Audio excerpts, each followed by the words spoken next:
J'étais en train de plonger. J'ai plongé pendant 2 heures. Je me suis régalé, il fait chaud, l'eau est bonne. C'est un véritable plaisir de se baigner. Les conditions sont idéales, il fait très chaud, il fait beau. Le courant démarre dans le canal. Donc tous les 6 heures, un coup ça rentre, un coup ça sort. Et pendant 1 heure, c'est stationnaire. Ça s'appelle les eaux mortes. Et donc là, je viens d'arriver et je vais monter ma ligne. Donc dans le canal, il y a plusieurs techniques pour pêcher. On peut caler avec un montage classique ou faire un autre montage que je vais vous montrer tout de suite, qui est déjà fait. Salut à tous, moi c'est Lars avec les cheveux en pétard. Et aujourd'hui on pêche au centre-ville de Martigues avec un montage qu'on voit pas souvent.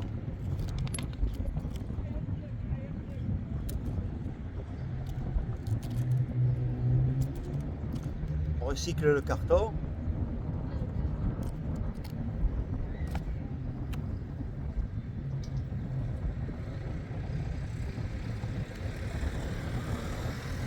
Alors, émerion triple. Le corps de ligne arrive en haut. Je vois que mon fil est un peu abîmé. Du coup, je vais enlever quelques mètres.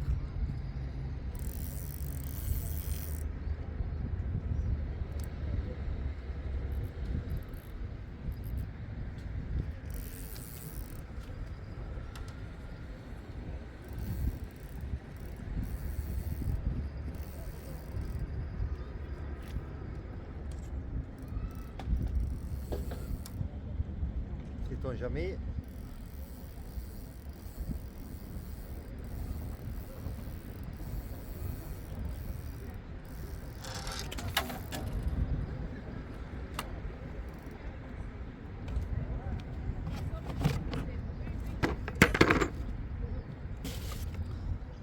Soyez bien attentif, c'est un bon montage.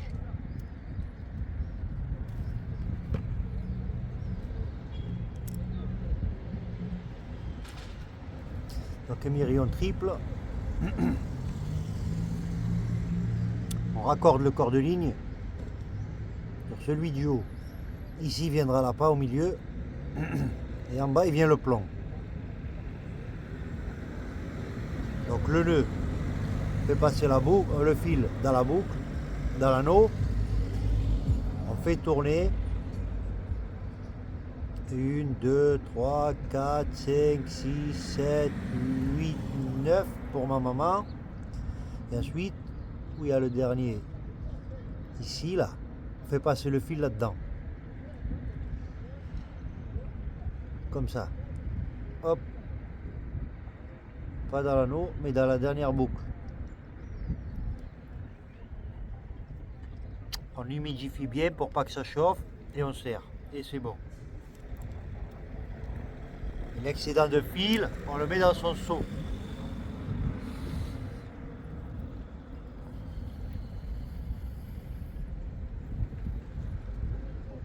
Ça donne ça, corps de ligne, bas de ligne avec l'hameçon et en bas un plomb. Il y en a un dans les commentaires qui m'a dit: Lars, qu'est-ce que tu me conseilles pour pêcher au canal de Martigues? Je fais que accrocher au fond. Bah, du coup, à mon avis, tu dois pêcher plus bas dans le canal pour accrocher, parce qu'ici au centre-ville, on n'accroche pas souvent. Et quand tu pêches en bas dans le canal, comme on est dans un canal où il y a au moins 10 mètres de fond, le remblai, c'est la descente là. Quand ça descend, il y a des rochers, c'est rocailleux, du coup ton plomb il doit s'accrocher ici. Donc toi tu lances, le courant il va aller le caler dans les rochers et ensuite quand tu vas remonter, tu vas être tanké. À partir d'en bas du viaduc, même avant le viaduc, ça fait ça, des deux côtés. Donc c'est assez délicat de pêcher là-bas. Moi à ton avis, l'idéal c'est de changer de spot tout simplement. Je ne peux pas te donner d'autres conseils, tu peux mettre n'importe quel plomb que tu veux, ça fera pareil, ça accrochera. Bon, on est là pour pêcher, pour une petite demi-heure. Donc voilà, pour celui qui m'avait posé la question, Lars, on met quoi comme plomb pour pêcher dans le canal pour éviter d'accrocher? Il n'y a pas de solution mon ami. Comme on est dans un canal, comme je t'explique, c'est profond de 9-10 mètres. ou 8 mètres, 9 mètres. Le remblai sur les côtés, il est très rocailleux et c'est là que tu accroches. Et il y a le courant, du coup, ton plomb il s'accroche encore plus vite. On reprend. Corde de ligne. Bas de ligne avec le plomb d'au moins 1 mètre. Et ensuite le bas de ligne avec l'hameçon. Lui, il y a au moins 2 mètres. Et là aujourd'hui, on va avoir un appât qu'on ne voit pas souvent. C'est un appât que les loups raffolent.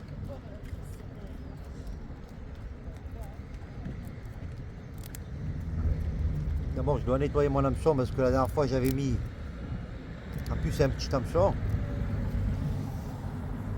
de la piade lors de la dernière vidéo. La piade qui avait mangé, qui s'était tanké à mon hameçon alors que j'étais en train de me baigner. Comme quoi même en plein soleil, en plein après-midi, tout est possible. Le matin c'est bien. Fin de journée c'est très bien. Mais même en plein soleil c'est bon aussi. En fait c'est de la chance. Après il faut aller pêcher pour mettre les choses de son côté. Si on n'y va pas.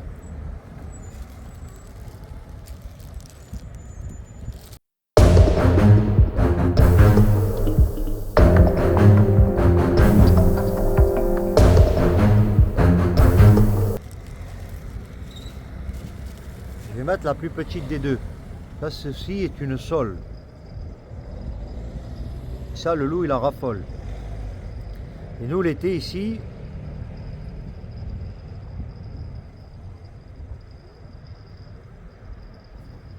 comme ceci. Nous, l'été, ici, comme on a les temps de berre, il y a beaucoup de sols qui sortent de l'étang, tellement l'eau est chaude là-bas. Les sols sortent de l'étang et on peut les voir à la surface. Du coup, on voit les goélands et les mouettes qui les mangent. Du coup, on n'hésite pas à en caler une. N'hésite pas à en caler une, on n'en a pas. On est là pour essayer. Vous voyez, le bas de ligne est très long. On n'a pas. Des mériots triples et le plomb. Et c'est parti, je vais caler.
la sole et on peut faire un montage classique.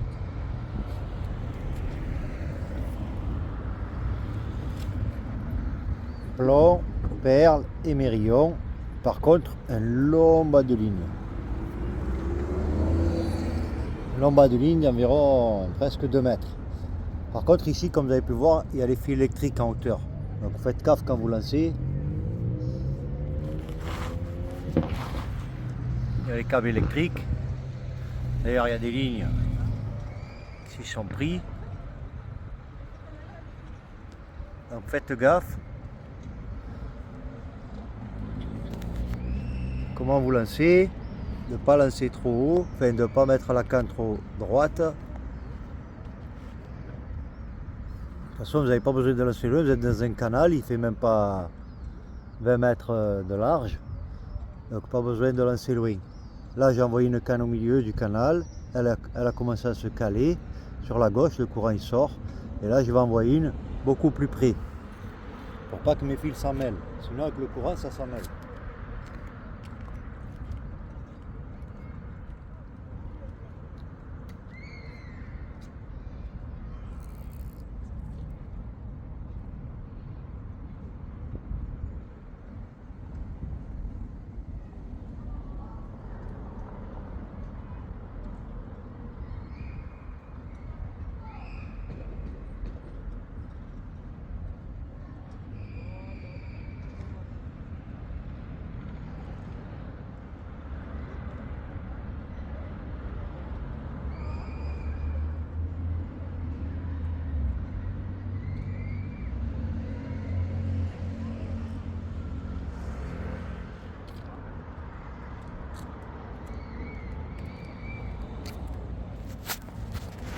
Et là, on est le roi du pétrole, on est calé au bord de l'eau, en plein été, l'île de Martigues, coucher de soleil en train de se faire. Des magnifiques images, le merveilleux décor, la Venise provençale, de Martigues en Provence. La vie est belle, les cannes sont à l'eau. On est calé, la Liberty, tu es calé avec moi, on est à la pêche ensemble. Donc tu as vu mes appâts d'aujourd'hui de la sole, parce qu'on pêche le loup, il y a des pêcheurs partout. La bise à tous les pêcheurs de Martigues. Il y a des touristes. C'est encore l'été.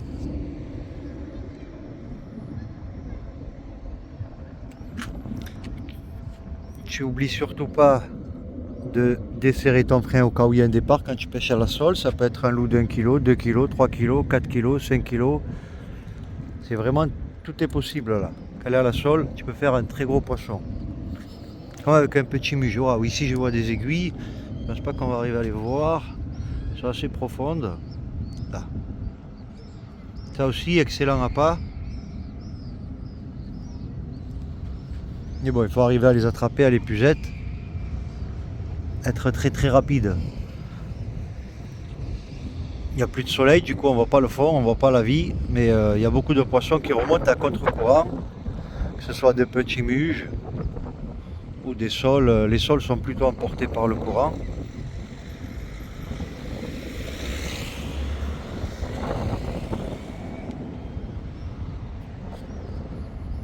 Et donc c'est bon de marcher, c'est bon pour le cœur.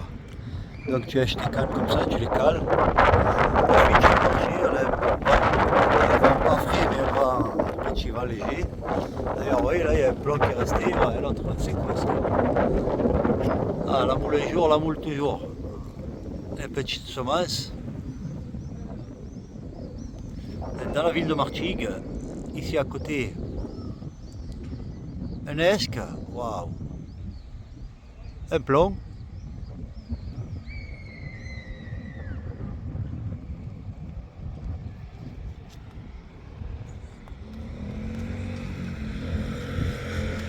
Donc impossible à déloger. Et oui, c'est la ville des pêcheurs. Et je crois qu'il y en a un peu dans tous les endroits. Beaucoup de pêcheurs ont dû se faire avoir.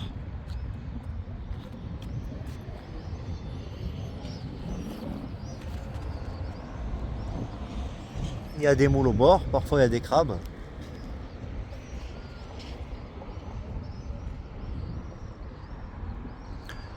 Et ça, c'est pêché en ville. Pour ceux qui habitent en face, dans mon pote Adèle, la bise à Adèle. D'ailleurs, nos sessions de nuit me manquent énormément. Voilà, il y a des pêcheurs.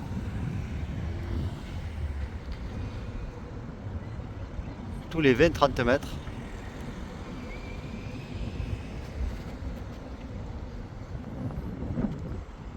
Nous sommes en été.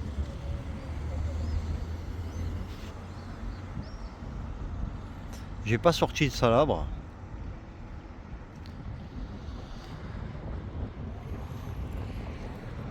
Donc il y a des pêcheurs partout.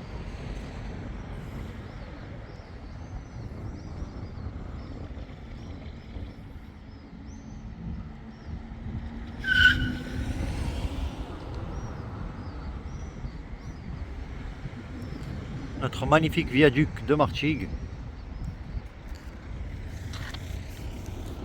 Voilà les amis, c'était une vidéo pour vous partager un moment au bord de l'eau, en ville aujourd'hui. Donc je disais en début de vidéo que j'étais parti plonger, donc j'ai les cheveux en pétard. Je suis parti me baigner, faire une baignade d'environ 1 heure, 2 heures dans l'eau.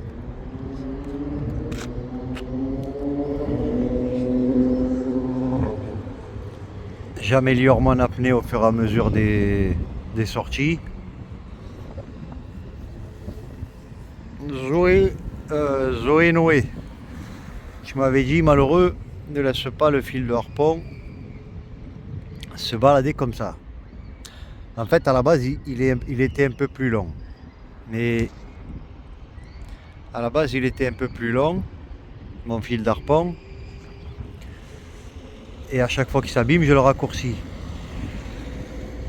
En changeant de flèche, à chaque fois que je dois changer de flèche ou quoi, je suis obligé de couper un petit bout de fil. Du coup, il ne s'accroche plus où il sait qu'il doit s'accrocher. Normalement, c'est vrai, il a un emplacement pas loin de la gâchette pour que le fil ne se balade pas dans l'eau, sinon il risque de faire un nœud et s'en mêler. À un moment donné, ou comme tout à l'heure, anecdote, je suis à la Gachon au fond de l'eau, calé, je vois passer une belle dorade d'environ 2 kg. Elle fonce vers moi, j'étais bien camouflé entre les rochers. À un moment donné, elle se met sur le côté, donc je l'ai bien de profil. J'ai bien de profil, inratable. Je pointe, je tire, paf, et mon fil s'est emmêlé. Du coup, la flèche n'a pas été jusqu'à la dorade qui était à environ 1,50 m de moi. Wow. Plein de nœuds, ça s'est emmêlé avec l'élastique, un peu avec tout. Du coup, la flèche n'a pas pu aller loin. Et j'ai passé à Zoé Noé. Et ton commentaire qui était totalement logique. La dernière fois, j'avais pas mis de bouée pour avertir ma présence parce que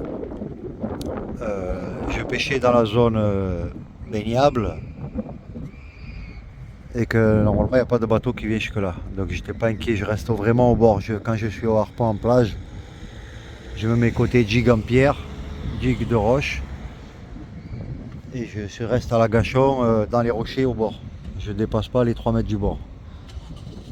La dernière fois j'avais été un peu plus loin parce que je te dis j'avais vu la ligne de la canne qui était complètement détendue. Je me suis dit il y a quelque chose qui a tapé et j'avais commencé à remonter la ligne, c'est pour ça que je me suis retrouvé loin. Sinon j'aurais pas été aussi loin.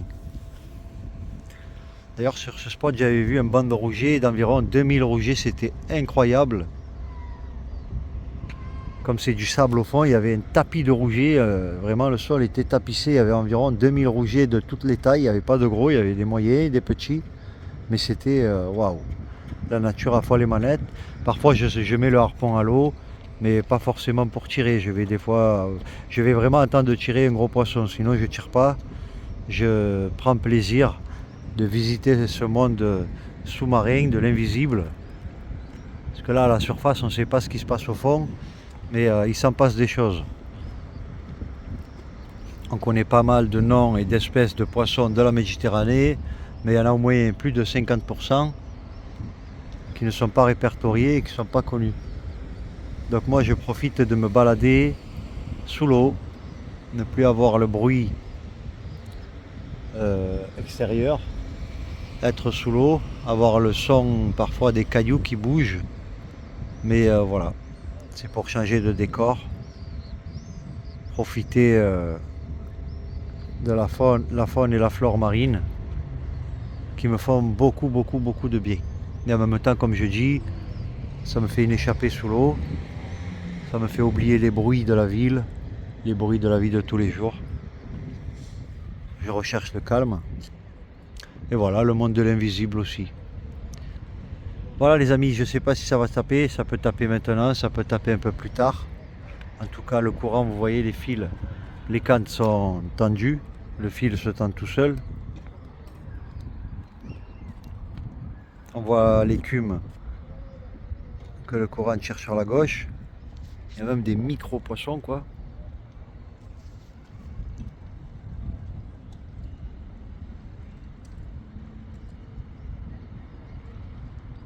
Où ils sont? Ils ont plongé, ils sont là.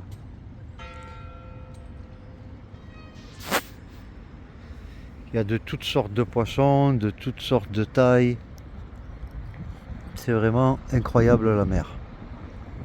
Profitez, si vous habitez en bord de mer, d'aller vous balader un peu au bord de l'eau, ça fait du bien. Vous pouvez vous asseoir et contempler la mer vraiment en regardant l'eau pendant environ 10-15 minutes. Souvent il se passe des choses, souvent il passe des poissons bizarres, souvent il passe des trucs exceptionnels.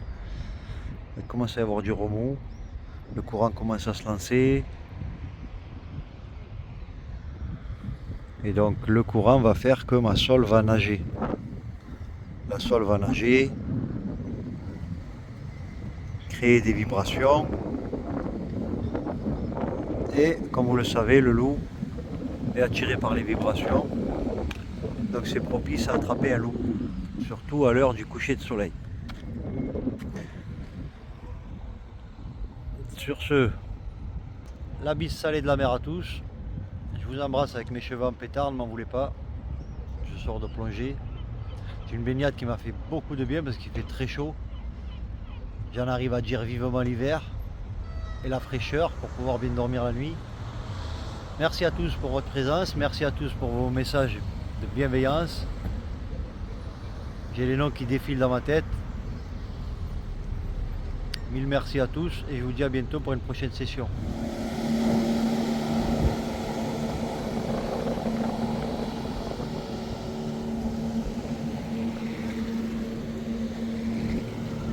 Un poisson vient d'être sorti de l'eau.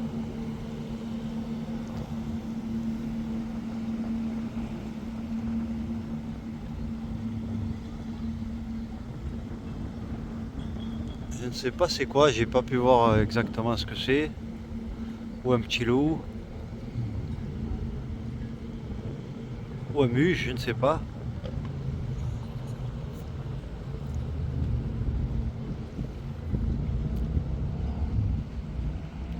Sa petite amie ou sa femme est super contente, c'est magnifique. Je pense qu'ils vont faire la photo.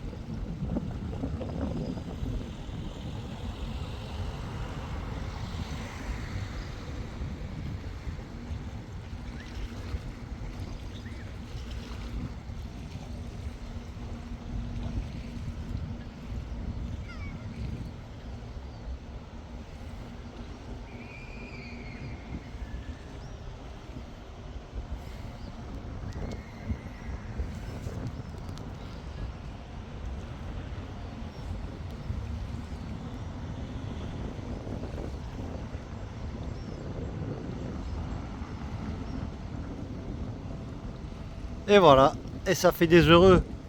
La pêche, ça vous rend heureux, joyeux, de bonne humeur, ça vous rend fier d'attraper un poisson. Blue Yang, je te souhaite le meilleur pour ta session future.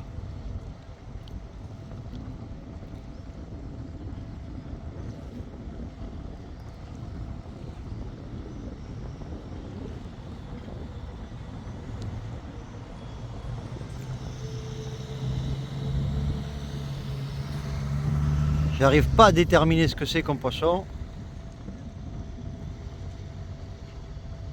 Mais bon, en tout cas, bravo à toi au short vert. Bravo jeune homme. Toutes mes félicitations. Quand je vois tout l'engouement, je vois que vraiment c'est pas habituel et ça te fait plaisir et c'est ça la pêche. C'est ce bonheur-là qui ne s'achète pas, que nous procure la pêche lorsqu'on attrape un poisson. Donc n'hésitez pas à les pêcher. Vous voyez, il y en a qui viennent même en famille.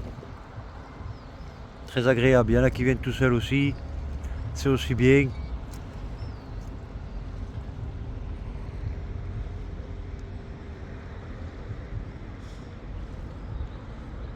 La bise salée de la mer à tous.